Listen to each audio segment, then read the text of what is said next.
Aumenta o número de casos de violência contra a mulher em Goiás. E você vai ver ainda.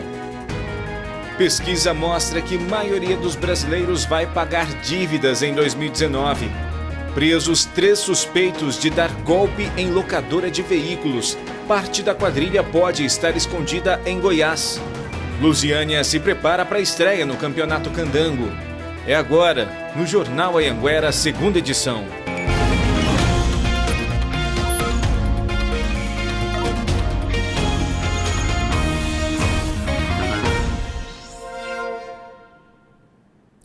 Olá, boa noite. O número de casos de violência contra a mulher tem crescido aqui no estado. Só nos primeiros dias de 2019, aqui em Goiás, já foram registrados cerca de 30 casos. E as mudanças na lei têm ajudado a punir os agressores.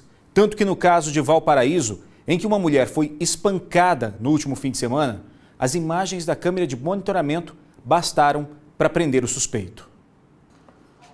O agressor foi preso sem a vítima ter denunciado. O vídeo onde o homem espanca a mulher no elevador foi parar na internet e quando chegou a polícia foi suficiente para que a prisão dele fosse decretada.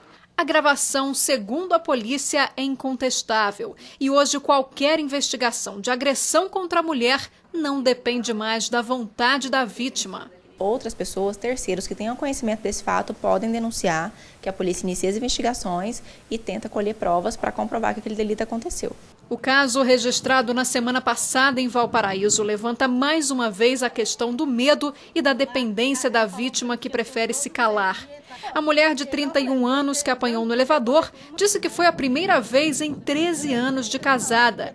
Mas vizinhos disseram que as brigas no apartamento eram frequentes. Existe um descrédito na justiça de que aquilo não vai adiantar nada, de que a pena é pequena, mas qualquer punição é suficiente para que a gente comece a educar também esses homens, para que não façam isso, pune os que já fizeram e os que ainda não fizeram já vão ficar receosos de cometer com medo de serem punidos. Apesar da dependência muitas vezes financeira e emocional, a polícia acredita que o número de vítimas que denunciam vem aumentando. O ano de 2019 mal começou e só aqui em Goiás já foram registrados 30 casos de violência contra a mulher. A coragem para denunciar vem do acesso à informação, do conhecimento de que mesmo com o marido, o agressor na cadeia, a família não fica desamparada. Ela se livrando de um agressor, de um marido opressor, ela consegue aí ter uma independência para conseguir trabalhar. No caso de ter um marido preso, ela pode tentar um auxílio reclusão, que ela pode procurar o INSS para ver se preenche os requisitos lá necessários. E, lógico, existe toda uma estrutura do município, do estado, que pode auxiliá-la no caso de uma necessidade. E olha só, para denunciar casos de violência contra a mulher, qualquer pessoa pode ligar no 180. E a Polícia Civil está em busca de um suposto chefe de uma quadrilha especializada em dar golpes em locadoras de veículos. A mulher dele foi presa no Gama, mas a polícia acredita que parte da quadrilha esteja escondida aqui em Goiás. Na primeira fase da operação, em abril, um casal foi preso em Goiânia. Uma investigação de quase um ano concluiu esta manhã a segunda fase do inquérito. A última prisão da Operação Calu foi feita no Gama em dezembro. Fernanda Alves da Silva, de 30 anos, que de acordo com a Polícia Civil, fazia parte de uma quadrilha que fraudava documentos de carros alugados. Segundo a polícia, o grupo alugava veículos de locadoras com documentos falsos. Em seguida, esses carros eram transferidos para laranjas e vendidos para outras pessoas que não sabiam do esquema. Pelo menos 3 locadoras do DF ficaram no prejuízo. Com Fernanda, a polícia encontrou este carro importado, avaliado em cerca de R$100 mil.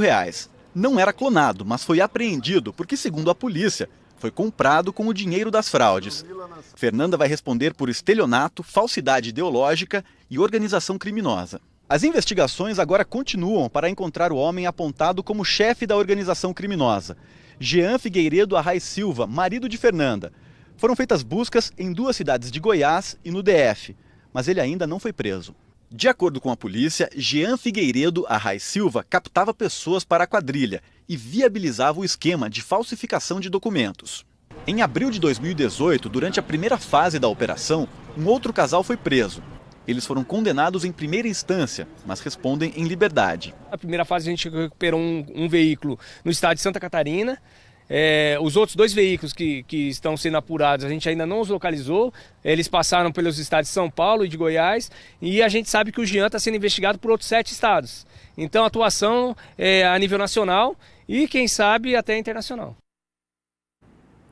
Veja a seguir, pesquisa mostra que esse ano as pessoas vão pagar contas, pagar as dívidas. E ainda, a CNH Digital facilita a vida de motoristas. 7h24, voltamos em instantes.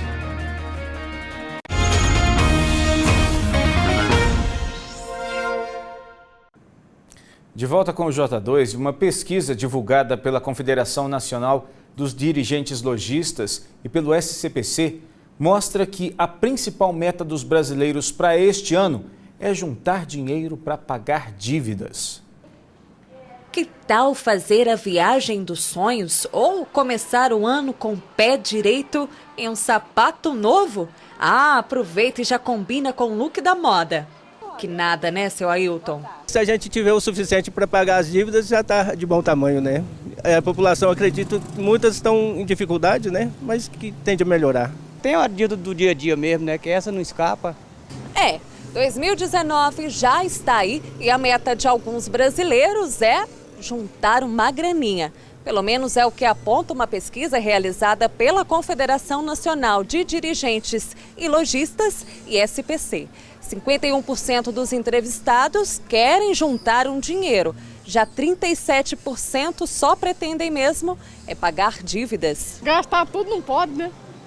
Tem que reservar um pouco. E se as contas no final do mês não fecham, essa especialista explica que a conversa em casa sobre planejamento financeiro é o primeiro passo. A renda é familiar, então o ideal é que as famílias conversem, por menor que seja a renda, que as famílias conversem sobre os planos, as expectativas, os desejos, o que se quer, o que nós podemos fazer com essa renda. Colocar as dívidas que são prioridade para pagamento, né? Ou as economias que são prioridades para realizar determinado desejo. Mas não desanime e entre na fila dos otimistas. Ainda segundo a pesquisa, 59% dos entrevistados pretendem fazer uma reserva financeira ainda nesse ano. O Fabner é um deles. Ele já tem uma economia e quer aumentar ainda mais a poupança. Tudo para garantir o futuro da pequena Sofia. Vamos guardar alguma coisinha aí para ver se melhora, né? Tudo agora é em volta dela. Já entre os principais temores para este novo ano é não conseguir pagar as contas ou não obter um emprego. Ou pior, perder um emprego. Espero que venha coisas novas por aí, coisas boas, né? Que a gente possa ter mais trabalho, né? Que como é que você consegue ter uma renda se você não tem um trabalho? Tem que planejar, né? E a CNH Digital já é uma realidade em vários estados. Aqui em Goiás, no final de 2017, os motoristas conseguiram ter o documento no celular. No DF, 40 mil motoristas já estão usando a carteira de habilitação digital, mas o número ainda é considerado pequeno. Anne só anda com a habilitação digital. É uma facilidade que eu tenho de não precisar estar andando sempre com a minha carteira de motorista, basta o celular e o documento do carro.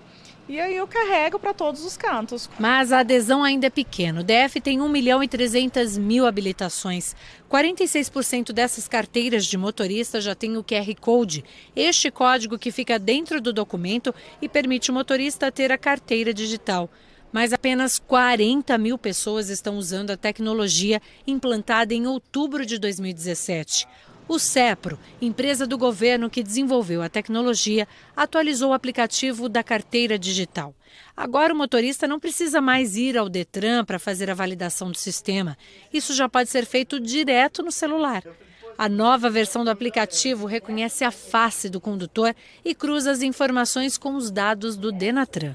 Com o aplicativo ele consegue fazer o cadastro, fazer a validação biométrica, a leitura do QR Code e adicionar a CNH digital dele sem burocracia, sem precisar ir ao Detran, de casa, sem problema algum. Realmente desburocratiza. Às vezes uma pessoa perdeu a CNH e teria um custo para obter a segunda via, né, e ela com a digital não tem mais esse problema. Né? Tem 5 meses que a Aline passou a usar o aplicativo. Aproveitou e baixou a carteira de habilitação e também o documento do carro. Os dois, que são de porte obrigatório, agora estão sempre juntos, no celular. E foi o que salvou uma vez a Aline e o marido, que deixou o documento no bolso da calça e, adivinha, foi parar na máquina de lavar. Lavou a calça, lavou o documento. Aí na hora que eu vi o documento molhado, eu pensei, ainda bem que tá no celular, senão eu vou ter que ir pro Detran, tirar a segunda via e não ter necessidade. E ele, eu acho que funciona até sem internet, né? Você baixou, pronto, acessou, tá sempre lá, é ótimo. Desde que o aplicativo passou a ser usado para reconhecer a face e validar a carteira digital, a procura pelo serviço aumentou 47%. Apesar de não ser obrigatória, a habilitação pelo celular é uma tendência. Porque o documento você pode até esquecer, mas o celular fica difícil esquecer em casa. A carteira a gente esquece, a bolsa muitas vezes a gente esquece, mas o celular não. Então eu tô sempre com o documento agora no bolso, não tenho mais problemas. E em instantes, o Lusiânia faz mais um treino preparatório para o campeonato Candango. Agora 7h31, continue com a gente.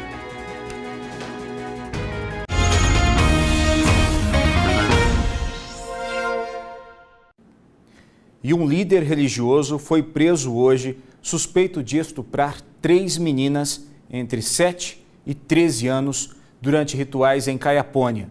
De acordo com as investigações, elas eram levadas pela avó com a promessa de enriquecimento.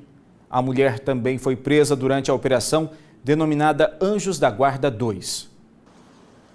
Nilson Alves de Souza, de 49 anos, foi preso depois que a polícia recebeu denúncias de que ele abusava de 3 meninas menores de idade. Os rituais aconteciam nesse acampamento. O assentamento fica a poucos metros da rodovia. Quem passa ali nem imaginava o que acontecia aqui dentro. Bem ao lado da barraca do Nilson, foi construído esse outro espaço. Aqui dentro, as pessoas eram recepcionadas numa sala de espera improvisada. Mais para dentro era onde aconteciam os rituais. Aqui um outro espaço com cadeiras e mesa, um filtro com água. Nesse terceiro e último cômodo, uma cruz, uma cadeira e a cama. Segundo a polícia, a avó das crianças esperava ganhar dinheiro. Neste caderno, ela registrou o desejo de construir um frigorífico de aves na região, investimento de R$500 mil. Os investigadores também encontraram relatos dos abusos num diário que foi apreendido. Em 6 páginas escritas à mão, detalhes de como eram os rituais. A própria confissão, né, o detalhamento deles por meio de uma espécie de agenda do ato sexual em si, né, e dos benefícios advindos daquele sacrifício, né, tanto de caráter financeiro, no caso da avó das crianças, a vantagem que ela queria obter era esse. O marido da avó das crianças foi ouvido e liberado porque a polícia acredita que ele não fazia parte dos aliciamentos.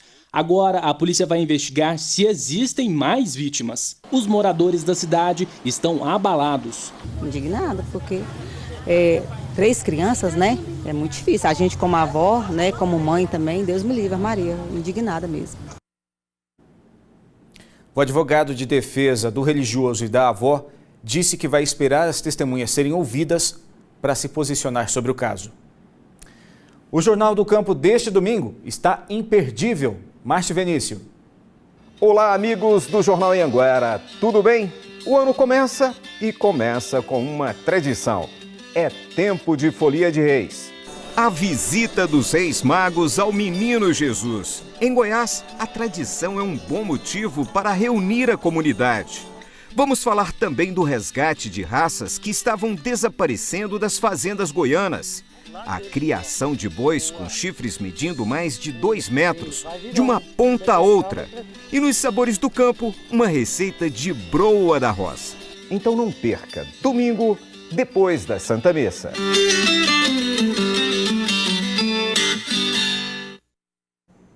E agora a gente fala de futebol. O Lusiânia entra em campo este mês na estreia do Campeonato Brasiliense. e hoje o Azulão treinou no campo do Jardim Gá. O time, que tem um grande número de veteranos, está bem entrosado e confiante.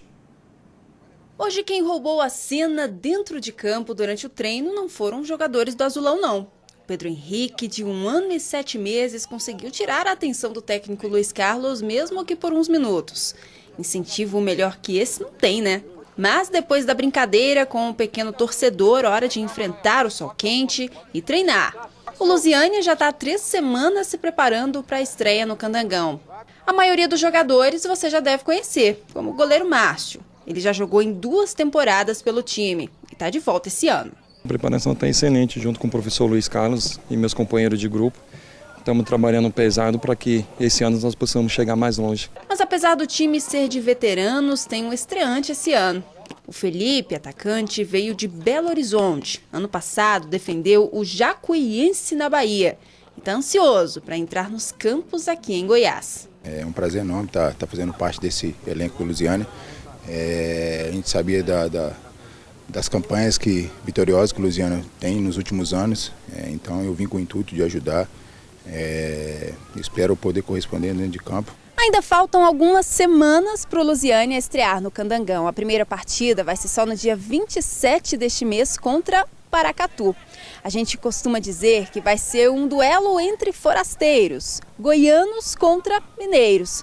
Mas nessa primeira partida os goianos esperam levar a melhor, já que vão contar com o apoio da torcida.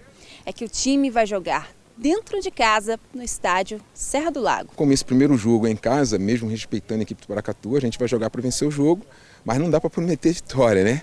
Porque a nossa intenção é de vencer e a deles é de não perder, né? Naturalmente, porque eles vêm jogar fora de casa. Então, mas a gente está fazendo um trabalho bem focado, o espírito do grupo é um grupo maravilhoso, está muito gostoso trabalhar com eles. E para quem vai jogar pela primeira vez no time, será que dá aquele friozinho na barriga? Se não der o friozinho na barriga, acho que a gente pode largar o futebol, né? Então que a torcida, que o clima, que tudo esteja favorável para a grande estreia do Azulão no campeonato. Será que dá para começar com o pé direito? Os 2 pés, melhor ainda, porque eu sou canhoto, meu pé de sorte é o esquerdo, é o contrário. Mas a gente espera realmente começar bem, porque é importante largar bem no campeonato, que dá uma tranquilidade a mais, né? Uma boa sorte para o Azulão, né? E o J2 de hoje fica por aqui. Para você, um bom fim de semana e a gente volta a se ver na segunda-feira. Até lá, tchau!